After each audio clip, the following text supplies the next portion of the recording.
여러분, 우리는 지난 이야기에서 송견이 낙양의 우물에서 전국 옥새를 건져 올리는 장면을 보았습니다.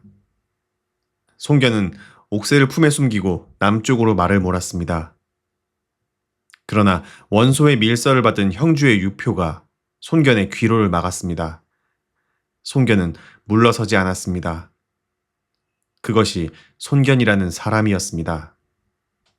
강동의 호랑이라 불리던 그 사람이 형주의 양양 인근에서 유표의 군대와 싸웠습니다. 전투 중 손견은 현산을 수색하다 적의 화살을 맞았습니다. 한 발이 아니었습니다. 여러 발의 화살이 그의 몸을 꿰뚫었습니다. 손견이 죽었습니다. 서기 191년, 그의 나이 고작 37이었습니다. 강동의 호랑이가 그렇게 쓰러졌습니다. 동탁도 두려워했던 사람이, 연합군 중 유일하게 낙양을 향해 혼자 달렸던 사람이, 그 사람이 유표의 화살 앞에서 멈추었습니다. 전국 옥새를 품에 숨기고 남쪽으로 내려오다가. 역사는 이 죽음을 비극으로 기록합니다. 그러나 동시에 이 죽음이 새로운 이야기의 시작이라고도 기록합니다. 송견이 죽었을 때 그의 맏아들 손책은 고작 17살이었습니다. 아버지의 시신이 돌아왔을 때 손책은 아무 말도 하지 않았습니다. 울지도 않았습니다. 다만 아버지의 손을 오랫동안 잡고 있었습니다. 그리고 손책은 결심했습니다. 아버지가 이루지 못한 것을, 아버지가 꿈꾸었던 강동을 자신이 이루겠다고. 오늘 우리는 삼국지에서 가장 빠르게 타오른 사람을 만납니다. 그 이름은 손책. 아버지의 죽음 이후 원술 아래에서 때를 기다리다가 전국 옥새를 담보로 군사를 빌려 강동을 향해 달려간 사람. 그리고 불과 몇 년 만에 강동을 평정하고 소패왕으로 불린 사람. 그의 이야기가 오늘 시작됩니다. 그리고 오늘 이야기에는 또 한 사람이 있습니다. 이름은 주유. 손책의 절친이자 삼국지에서 가장 빛나는 지략가 중 하나. 두 사람의 우정이 강동을 만들었습니다. 오늘 그 이야기의 시작을 함께 합니다. 손견의 시신이 고향으로 돌아왔습니다. 그를 따르던 장수들이 눈물을 흘렸습니다. 황계, 정보, 한당. 손견이 죽을 때까지 곁에 있던 노장들이었습니다. 수많은 싸움에서 손견의 등 뒤를 지켰던 이 사람들이 이제 주군의 시신 앞에서 고개를 숙였습니다. 강동의 호랑이가 현산의 화살 앞에 쓰러졌습니다. 그의 나이 고작 37이었습니다. 너무 젊었습니다. 손책은 아버지의 장례를 치렀습니다. 왜인지 울음이 나오지 않았습니다. 그저 몸이 굳어 있었습니다. 이상하게도 눈물이 나오지 않았습니다. 그렇다고 슬프지 않은 것이 아니었습니다. 너무 큰 것이 한꺼번에 무너지면 사람은 울지도 못합니다. 장례가 끝나고 사람들이 모두 흩어진 뒤에야 손책은 홀로 아버지의 무덤 앞에 앉았습니다. 봄이었지만 차가운 바람이 불었습니다. 손책은 아버지의 무덤을 바라보았습니다. 그리고 오랫동안 말이 없었습니다. 아버지, 강동은 제가 가겠습니다. 그 다짐이 소리가 되지는 않았습니다. 그저 작은 소리로 입술만 움직였을 뿐입니다. 그것으로 충분했습니다. 손견이 꿈꾸었던 강동, 아버지의 마지막 눈빛이 향하던 그 남쪽 땅, 손책은 그것을 이루기로 했습니다. 그러나 지금의 손책에게는 아무것도 없었습니다. 군대도, 땅도, 재물도. 아버지를 잃은 17살의 아들에게 남은 것은 다짐 하나뿐이었습니다. 그런데 아버지가 남긴 것이 또 하나 있었습니다. 그것은 바로 전국 옥새. 낙양 우물에서 건져 올린 그것. 아버지가 목숨을 잃으면서까지 지켰던 그것이 지금 손책의 손에 있었습니다. 손책은 그 옥새를 손에 쥐었습니다. 차가운 감촉이 느껴졌습니다. 옥새가 차가울 리 없었습니다. 그러나 손책에게는 차갑게 느껴졌습니다. 이것이 아버지의 마지막 숨이었습니다. 이것을 어떻게 써야 아버지의 뜻을 이룰 수 있는 것인지 손책은 고민했습니다. 손책은 어머니와 동생들을 데리고 원술에게 몸을 의탁했습니다. 갈 곳이 없었습니다. 힘없는 자는 힘 있는 자의 그늘에서 버텨야 했습니다. 그것이 난세의 법칙이었습니다. 원술은 손책을 내심 경계했습니다. 아버지 손견이 싸움을 잘했듯이 이 아들도 그럴 것이라 짐작했습니다. 재능 있는 사람이 자기 아래에 있으면 언젠가 자기에게 칼을 겨눌 수 있었습니다. 그래서 원술은 손책을 가까이 두되 힘을 주지 않는 방식을 택했습니다. 손책은 원술 아래에서 몇 차례 싸움에 나섰습니다. 그때마다 공을 세웠습니다. 그러나 원술은 약속한 보상을 지키지 않았습니다. 손책의 외삼촌 오경이 맡고 있던 자리도 원술이 다른 사람으로 교체했습니다. 손책의 가슴 안에서 분노가 쌓였습니다. 원술에게 보상을 요구하면 더 작아질 것이었습니다. 어쩔 수 없이 참아야 했습니다. 그러나 참는 것도 힘이 있어야 합니다. 손책은 그 힘을 기르는 것에 집중했습니다. 아직입니다. 아직 때가 아닙니다. 손책은 혼자 낮게 중얼거리며 3년 동안 사람을 모으는 데 집중했습니다. 마음이 맞는 이들을, 아버지의 이름을 기억하는 이들을, 원술의 진영에서 심부름을 하는 척하면서도 손책의 눈은 항상 강동을 향해 있었습니다. 그리고 결심이 익었을 때 손책은 원술 앞에 섰습니다. 3년은 길었습니다. 그러나 손책은 그 3년을 낭비하지 않았습니다. 그 3년 동안 사람을 보는 눈이 생겼습니다. 싸움을 준비하는 방법을 익혔습니다. 원술의 진영에서 허드렛 일을 하면서도 손책의 눈은 항상 강동을 향해 있었습니다. 손책은 원술 앞에 서서 이렇게 말했습니다. 강동을 수복하겠다고. 병사 3,000과 기병 500만 빌려달라고. 아버지 손견은 그보다 적은 수로 더 큰 싸움을 이긴 적이 많았습니다. 제가 강동을 수복하겠습니다. 병사 3,000과 기병 500. 그것이면 충분합니다. 원술이 손책을 바라보았습니다. 그 눈빛에 경계심이 있었습니다. 이 젊은이의 눈에는 불이 있었습니다. 원술은 그것을 썩 좋아하지 않았습니다. 강동은 쉬운 땅이 아니오. 군사는 빌려줄 수 있지만 대가가 있어야 하오. 손책의 손이 품 안으로 들어갔습니다. 그러더니 잠시 멈칫했습니다. 이것을 내줘야 할지 잠시 고민하는 듯 했습니다. 아버지가 목숨을 잃으면서까지 지킨 그것을. 그러나 결국 손책은 손을 폈습니다. 이것을 담보로 드리겠습니다. 전국 옥새였습니다. 원술의 눈이 커졌고 손이 떨렸습니다. 이것이 말로만 듣던 황제의 도장입니다. 이것이 있으면 황제를 자칭할 수 있었습니다. 원술의 욕망이 그 옥새 앞에서 타올랐습니다. 원술은 담보를 받은 뒤 기꺼이 군사를 내주었습니다. 손책은 군사 3,000과 기병 500을 이끌고 강동을 향해 떠났습니다. 옥새는 원술의 손에 남겨졌습니다. 그 옥새가 훗날 원술을 멸망으로 이끌 것이라는 것을 손책은 알았을 수도 있고 몰랐을 수도 있습니다. 역사는 그 부분을 기록하지 않았습니다. 손책이 강동으로 출발하는 그 아침, 하늘이 맑았습니다. 손책은 말에 오르면서 뒤를 돌아보지 않았습니다. 앞만 보았습니다. 강동이 그 앞에 있었습니다. 3,000의 군사가 적습니까? 적지 않습니다. 손책은 그렇게 생각했습니다. 이보다 적은 수로도 큰 일을 한 사람들이 있습니다.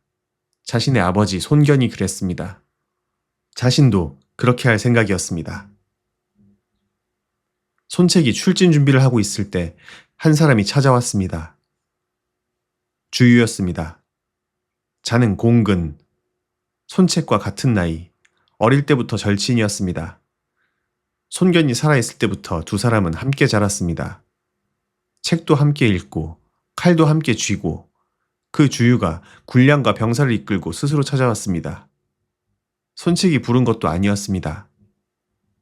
손책은 주유를 보았습니다. 그리고는 아무 말이 없었습니다. 그러나 그 눈빛이 말을 대신했습니다. 그래, 네가 왔구나. 이제 두려울 것이 없다. 공군이 왔으니 일은 됐소. 황계, 정보, 한당. 아버지의 곁에 있던 노장들도 이 젊은 주군을 따라 다시 강동으로 향했습니다. 이 젊은 주군이 아버지를 닮았다는 것을 누구보다 잘 알고 있었습니다. 그것으로 충분했습니다. 손책은 창을 들고 앞에서 싸웠고 주유는 그 뒤에서 계략을 세웠습니다. 손책 없는 주유도 주유 없는 손책도 반쪽이었습니다. 오늘 그 둘이 만나 하나가 되었습니다. 강동을 향해 나아가는 이 군대 안에 두 사람의 뜻이 하나로 섞였습니다. 삼천의 군사가 강을 건너기 시작했습니다. 강물 소리가 들렸습니다. 손책은 그 강을 바라보았습니다. 아버지가 미처 건너지 못한 강이었습니다. 그 강을 이제 아들이 건넙니다. 황계는 그 모습을 보며 가슴 안에서 무언가가 올라오는 것을 느꼈습니다. 아버지와 꼭 닮은 등이었습니다. 뒤를 돌아보지 않고 앞만 보며 달리는 그 등이 그것으로 충분했습니다. 강동에는 이미 주인이 있었습니다. 양주 자사, 유요, 한나라 황실의 종친으로 강동 일대를 다스리고 있었습니다. 손책이 온다는 소식에 유요는 군대를 정비했습니다. 손견의 아들이 온다. 방심하면 안 된다. 손책의 군대와 유요의 군대가 마주쳤습니다. 손책은 직접 전선에 나섰습니다. 그의 싸움 방식은 의외로 단순했습니다. 앞으로 달려들어 적장을 향해 창을 겨눈다. 적이 흔들리면 군대 전체가 따라 달린다. 복잡한 계략보다 빠른 돌파였습니다. 그것이 손책의 전술이었습니다. 유요의 장수들이 하나둘 무너졌습니다. 손책의 기세가 워낙 빨라서 막을 방도가 없었습니다. 유요의 진영에 소문이 퍼졌습니다. 손견의 아들이 왔다. 그 아버지처럼 용맹하다.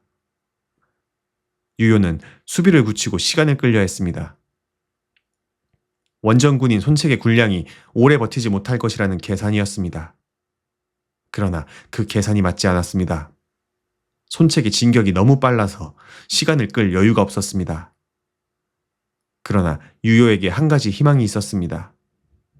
그것은 태사자였습니다. 동래 출신의 이 젊은 장수는 활과 창에 모두 능했습니다. 강동에서 몇 안 되는 진짜 용사였습니다. 손책이 강동에 들어온 것이 불과 얼마 전 일이었습니다. 그런데 이미 절반이 손책의 것이 되었습니다. 이 속도를 유요가 이해하지 못했습니다. 싸움이 이렇게 빠를 수 있는 것인가? 손견의 아들이 아버지를 뛰어넘고 있었습니다.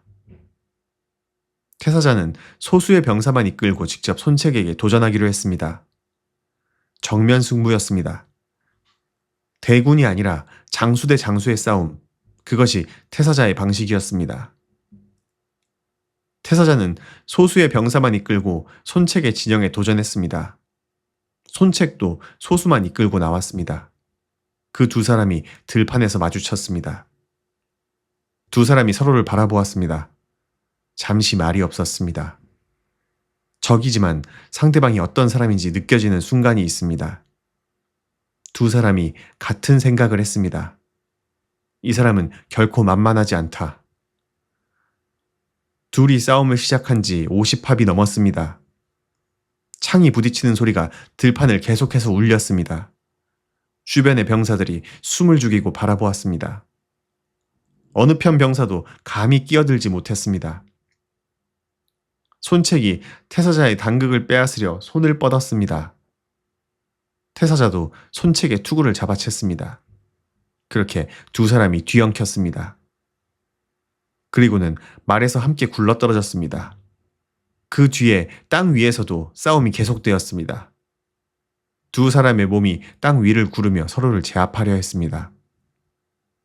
그때 양쪽 진영에서 병사들이 달려왔습니다. 두 사람을 각자의 편으로 끌어당겼습니다. 손책의 손에는 태사자의 단극이, 태사자의 손에는 손책의 투구가 쥐어져 있었습니다. 승패가 없었습니다. 그러나 손책은 알았습니다. 이 사람은 적으로 두기에 아깝다고. 이 사람은 내 사람이 되어야 한다.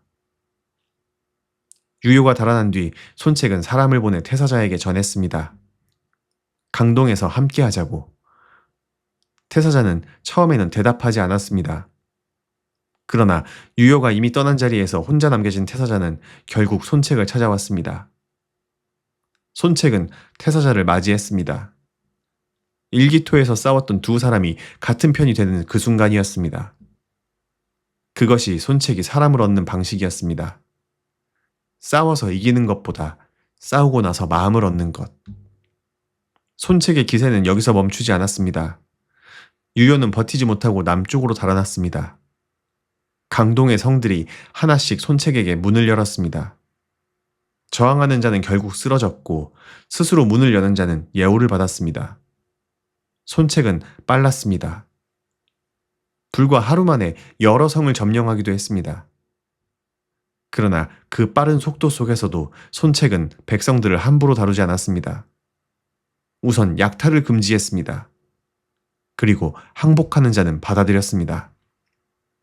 그 소문이 퍼지자 강동의 호족들과 백성들이 자연스럽게 손책에게 돌아섰습니다. 싸워서 이기는 것보다 싸우지 않고 이기는 일이 더 많아졌습니다. 자연스레 인재들도 많이 모여들었습니다.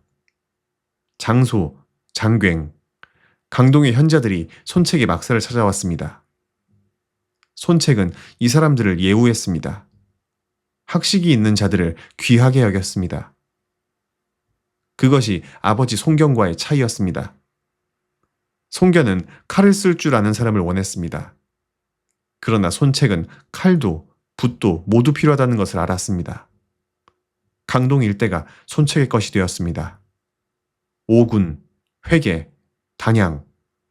아버지 송견이 꿈꾸었지만 이루지 못한 그 땅들이 아들 손책의 손에 들어왔습니다. 아버지가 쓰러진 자리에서 아들이 보란듯이 일어났습니다. 사람들이 손책을 부르는 이름이 생겼습니다. 소패왕. 항우처럼 용맹하고 항우처럼 빠르다고. 강동에서 그 이름이 울려 퍼졌습니다. 그때 손책의 나이 24이었습니다. 아버지 송견이 꿈꾸었던 그 땅을 불과 24세 나이에 손에 넣었습니다. 아버지가 이루지 못한 것들을 아들이 이루어냈습니다. 그리고 그 손책의 곁에는 주유가 있었습니다. 손책이 칼을 들면 주유가 계략을 세웠습니다. 손책이 하나를 보면 주유는 둘을 보았습니다. 그렇게 두 사람이 함께 강동을 단단하게 쌓았습니다. 그들이 쌓아올린 강동이 훗날 오나라가 됩니다. 강동을 손에 넣은 손책은 다스리는 일을 시작했습니다. 세금을 낮추었고 억울한 자의 말을 직접 들었습니다. 부역도 줄였습니다. 이에 백성들이 놀랐습니다. 이 젊은 장수가 싸울 줄만 아는 것이 아니었습니다. 장소가 손책의 오른팔이 되었습니다. 장소는 문치를 담당했습니다. 손책이 칼을 들 때 장소는 붓을 들었습니다. 그 두 가지가 잘 어우러져야 나라가 됩니다. 손책은 누구보다 그것을 잘 알고 있었습니다. 자포, 내가 싸우는 동안 강동의 백성들을 부탁하오. 싸움에서 이겨도 민심을 잃으면 아무것도 안 돼오. 장군의 뜻을 받들겠습니다. 백성의 마음은 반드시 제가 지키겠습니다. 손책이 강동을 다스리기 시작한 것은 단순히 땅을 차지하는 것 이상이었습니다. 아버지 송견이 이루지 못한 것을 완성하는 일이었습니다. 그리고 그것이 훗날 손권이 오나라를 세우는 기반이 됩니다. 손책은 씨앗을 심었습니다. 그 씨앗을 자신이 거두지 못할 것을 알면서도 강동의 백성들이 조금씩 웃기 시작했습니다. 전쟁으로 황폐해졌던 마을에 다시 연기가 피어올랐습니다. 아이들이 거리에 나와 뛰었습니다. 손책이 오기 전과 마을의 풍경이 많이 달라졌습니다. 손책은 싸울 줄도 알고 다스릴 줄도 알았습니다. 그것이 아버지 송견과의 차이였습니다. 송견은 흡사 타오르는 불꽃이었습니다. 손책은 그 불꽃 위에 기름을 붓되 집을 태우지 않는 방법을 알았습니다. 그것이 강동을 오나라로 만든 힘이었습니다. 장소는 나중에 이렇게 말했습니다. 손책이 살아있을 때 강동의 깃틀이 잡혔다고. 손권은 그 깃틀 위에서 더 높이 올라갔다고. 형제가 함께 만든 나라였습니다. 강동 안에도 여전히 불씨가 있었습니다. 엄백호 같은 토착 세력들이 완전히 굴복하지 않았습니다. 손책은 이들을 하나씩 평정해 나갔습니다. 그리고 강동 밖에서도 상황이 달라지고 있었습니다. 중원에서는 조조가 황제 헌제를 허도로 모셨습니다. 봉천자 일영 제후, 황제의 이름으로 천하의 명령을 내릴 수 있게 된 것이었습니다. 손책은 그 소식을 들었습니다. 조조가 황제를 손에 넣었습니다. 이제 조조를 거스르는 것은 황제를 거스르는 것이 됩니다. 우리는 강동을 굳히는 데 집중해야 합니다. 손책은 잠시 생각했습니다. 그리고 고개를 끄덕였습니다. 강동이 단단해지면 천하가 어찌되든 우리의 몫이 있을 것이요. 지금은 강동을 지키는 것이 먼저요. 손책은 조조에게 복종하는 척했습니다. 황제의 이름을 인정했습니다. 그러나 그것은 복종이 아니었습니다. 시간을 버는 것이었습니다. 강동을 더 단단하게 다지는 시간. 손책은 이 싸움을 길게 보고 있었습니다. 엄백호를 평정하고 나머지 토착 세력들이 손책의 깃발 아래 들어오면서 강동이 비로소 하나가 되었습니다. 아버지 송견이 꿈꾸었던 그림이었습니다. 그 그림이 완성된 날, 손책은 아버지의 무덤이 있는 방향을 한참 바라보았습니다. 말이 없었습니다. 주유가 손책의 곁으로 왔습니다. 두 사람은 말없이 서 있었습니다. 어릴 때부터 함께였습니다. 아버지 손견이 살아있던 시절부터. 그 긴 시간이 이 하나의 순간으로 모였습니다. 중원에서는 조조가 황제를 손에 넣었습니다. 남쪽에서는 손책이 강동을 굳혔습니다. 두 세력이 각자의 자리에서 잘하고 있었습니다. 그 두 세력이 결국 부딪히는 날이 올 것이었습니다. 그러나 그것은 아직은 먼 이야기였습니다. 아버지 송견이 꿈꾸었던 그 땅이 이제 손씨 집안의 것이 되었습니다. 그러나 손책은 멈추지 않았습니다. 강동은 시작에 불과했습니다. 손책은 장수들을 모아놓고 말했습니다. 강동은 우리의 것이 되었습니다. 그러나 천하는 아직 끝나지 않았습니다. 우리가 강동에 머무는 것은 숨을 고르는 것입니다. 천하가 어찌 돌아가는지 지켜보면서 강동을 더욱 단단하게 만들어야 합니다. 황계, 정보, 한당이 고개를 끄덕였습니다. 주유는 빙긋 웃었습니다. 장소는 붓을 들고 열심히 받아 적었습니다. 강동의 아침이 밝게 빛나고 있었습니다. 그러나 역사는 알고 있었습니다. 손책에게 남은 시간이 얼마 없다는 것을. 소패왕의 불꽃은 짧고 강렬하게 탔습니다. 그의 나이 불과 26에 그 불꽃이 꺼집니다. 그러나 그 불꽃이 남긴 강동은 오랫동안 이어집니다. 어쩌면 그것으로 충분한 삶이었는지도 모릅니다.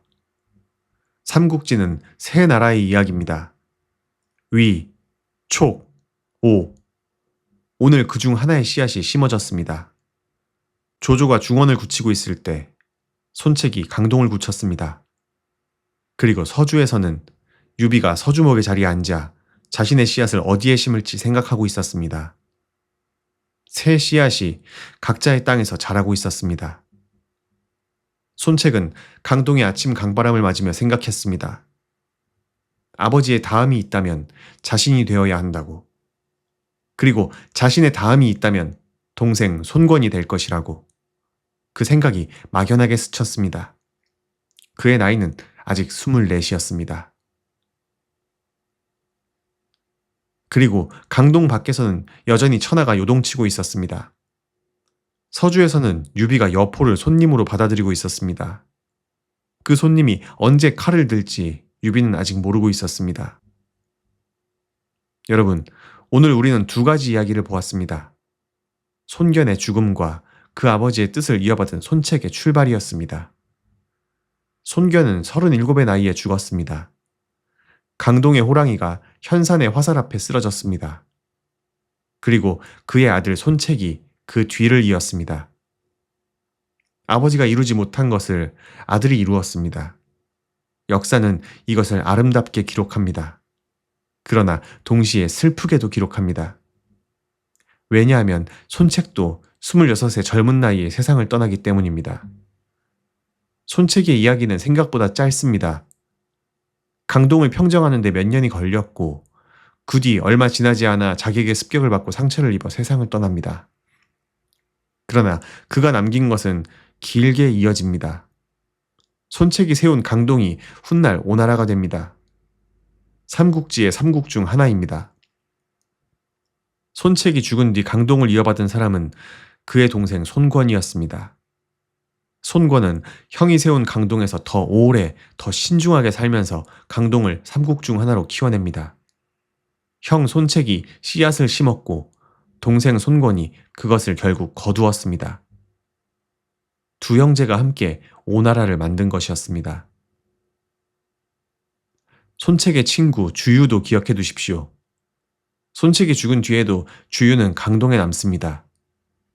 그는 손권을 도와 강동을 지킵니다. 그리고 적벽에서 가장 빛나는 순간을 맞습니다. 오늘 손책과 함께 출발한 그 청년이 삼국지 전편에서 가장 아름다운 인물 중 하나로 역사에 남습니다. 그 이야기가 머지않아 나옵니다. 전국 옥새는 원술의 손에 남았습니다. 그리고 원술은 그 옥새를 들고 황제를 자칭합니다. 손책의 아버지 손견이 목숨을 걸고 지켰던 옥새가 결국 아들 손책의 손을 거쳐 원술의 광기를 부추기는 도구가 됩니다. 역사는 이 아이러니를 담담하게 기록합니다. 욕망이 가장 원하는 것을 얻었을 때 욕망은 스스로를 태웁니다. 서주에서 유비가 여포를 받아들였습니다. 손님을 믿는 것이 미덕인지 어리석음인지 유비는 곧 그 답을 알게 됩니다. 여포는 여포였습니다. 오늘의 이야기는 여기까지입니다. 다음 이야기에서는 이각과 곽사의 내분 속에서 조조가 어떻게 황제의 손을 잡게 되었는지에 대해 이야기하도록 하겠습니다. 오늘도 함께 해주셔서 감사합니다.